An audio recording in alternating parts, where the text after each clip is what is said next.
Okay, although affirmations have their use, the problem is people often use them to hide negative beliefs, trying to convince themselves of something they don't really believe.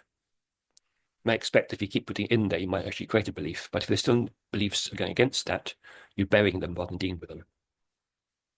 So you might, for instance, say, I'm rich when you're feeling really poor and nothing works for you, and you keep saying, I'm rich, and you don't deal with those other feelings underneath. They're still there in the unconscious, pushing back, creating more failure.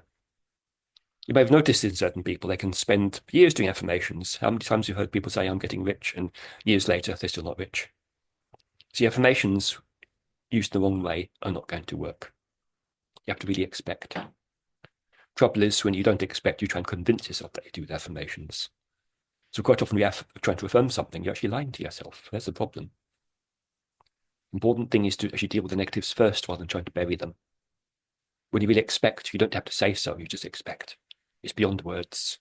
Expectation creates reality, not the words. Trouble is, when you keep affirming something, you bury that negative deeper.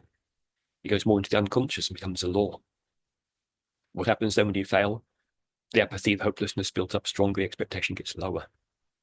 So when you keep doing something that doesn't work, which is often what affirmations are doing, you can actually make the problem worse.